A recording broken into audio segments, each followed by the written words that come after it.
What were the main conscious influences on your development? If you were asked, who would you say influenced you most in your youth?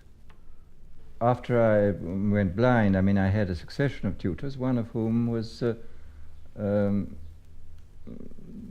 President Sir George Clark, who was the, what is he called? Is he called the president or the principal of Oriel? Or was he Oriel? I think so. The 17th century historian. He was very remarkable. He was a contemporary of my second brother, who subsequently died at Oxford, and he'd just sort of come down from Oxford, and he tutored me, and I certainly got a great deal out of him. He was a extremely well-read and highly civilized young man. And then up at Oxford, I happened to have a very good tutor in English literature who was unfortunately killed in the war, Tiddy. Then after that, I had this extraordinary fortune to meet a great many of the ablest people of my time. I mean, all the Bloomsbury people like Maynard Keynes and Clive Bell and Vanessa and Virginia Woolf, Russell I met then, and D.H. Lawrence. And this was a sort of a liberal education to me, and Roger Fry was whom I was very kind to me, and from whom I certainly learned a great deal about art, for example. Roger Fry, I think, remains a very good art critic. I mean, he had extraordinary sensibility and immense knowledge and enthusiasm, and was a good, genuinely good man, as well as being immensely charming and interesting. And then Clive Bell, he was always extremely stimulating, very kind to me. I mean, from them I learned a great deal about art, which I really didn't know anything about at all before. I mean, they sort of introduced me to modern art, to post-impressionism and cubism and so on. Keynes I knew less well, but I mean, he was always fascinating. He had this immense range of knowledge, and would come out with these curious or rather elliptical remarks about things. He was always very, very fascinating character. All this was an immensely educative thing, and this was all at the house of Lady Ottiline Murrell, where I met. I lived there for a year or so during the First World War. Are there, in your opinion, any writers who will survive and will be read? Actually, I think the most exciting people that I read as an undergraduate and just afterwards were French writers. I got sort of my introduction to French literature at that time. I mean, I read Proust when he first came out in 1914, Du Côté de Chez Swann. Then I read the French poets then. Mallarmé made an immense impression upon me, and still does. I'm still very fond of him. And Rimbaud made an immense impression on me then.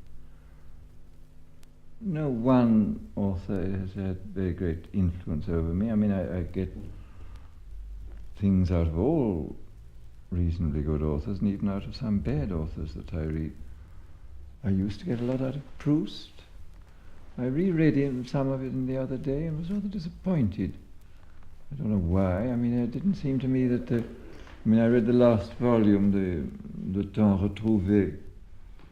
It seemed to me curiously remote and unbelievable and unreal. And even the first volume, which I read part of the other day, passages which I thought were very beautiful in the early days, I didn't get very much out of. I don't know why. It's very strange, because it moved me immensely when it first appeared. I must read it again and have another look at it.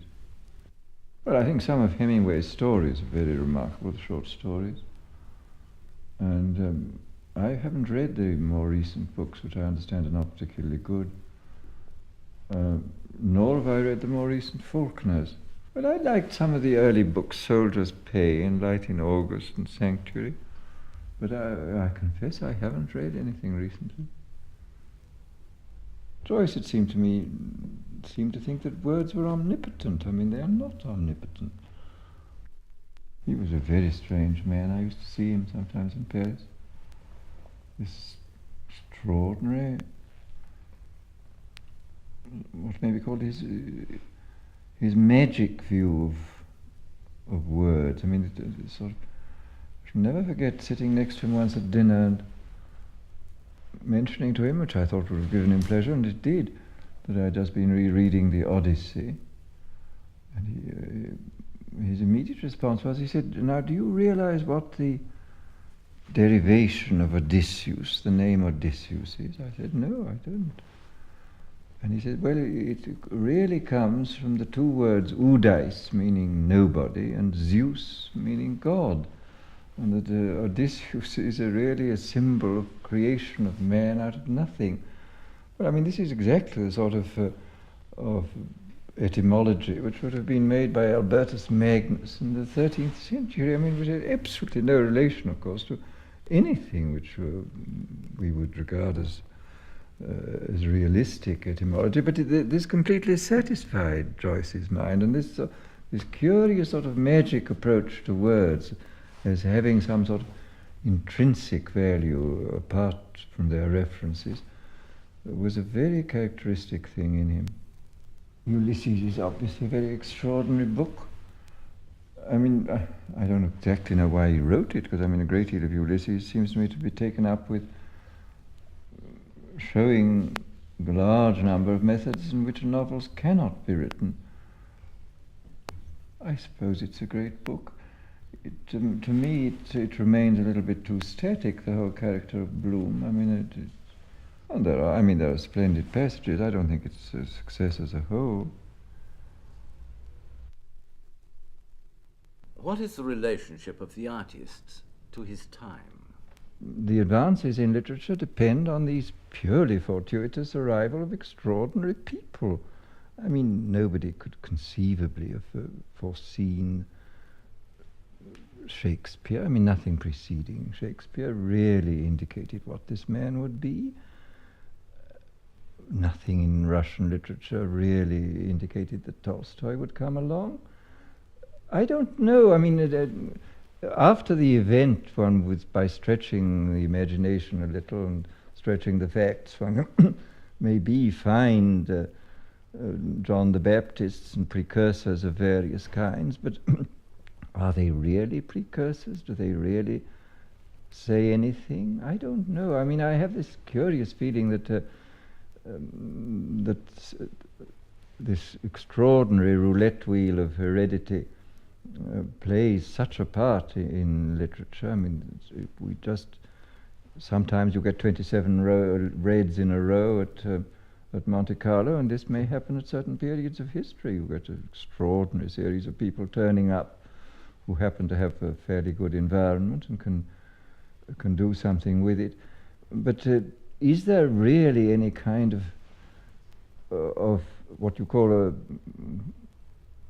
a pruning period? I mean, I think what you can always say in the history of any given art, that so often you see that the development of an art form is due not to external circumstances at all, but is due to the internal logic of the arts. I mean, the whole process of development towards the Baroque is away from symmetry towards asymmetry, and it's exactly in the opposite direction as it is in music, as you find in music. Instead of going from asymmetry to symmetry, you go from symmetry to asymmetry.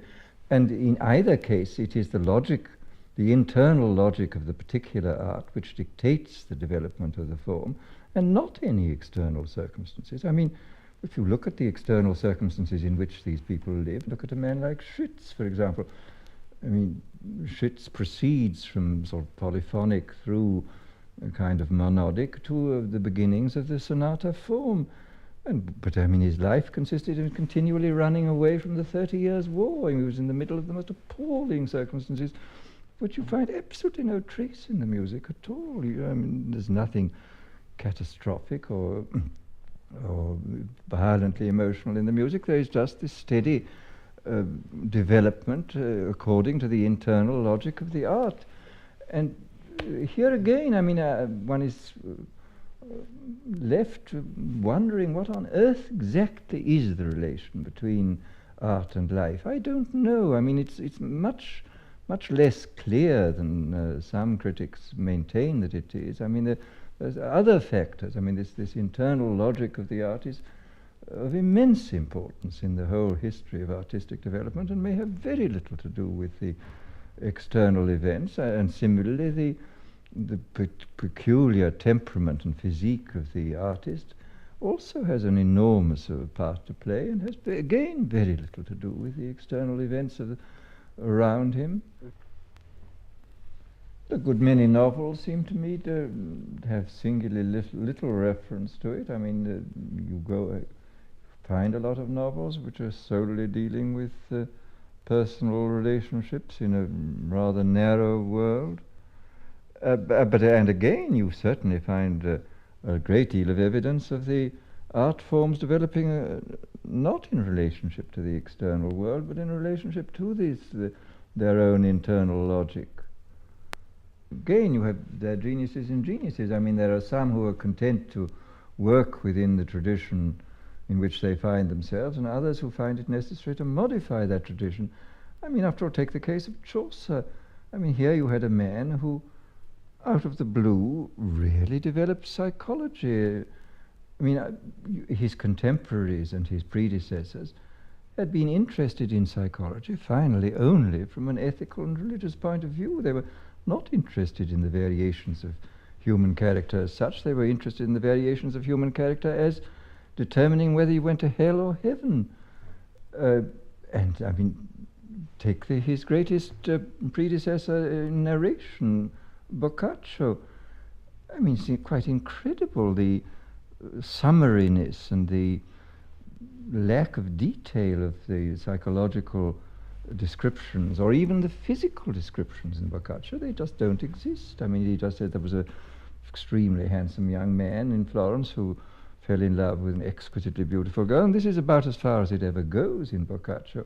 Then you find the later Canterbury Tales with these extraordinarily fully developed physical and psychological characteristics, which found no imitations afterwards. I mean, this extraordinary man turned up, and everybody admired him a great deal, but nobody was able to follow him.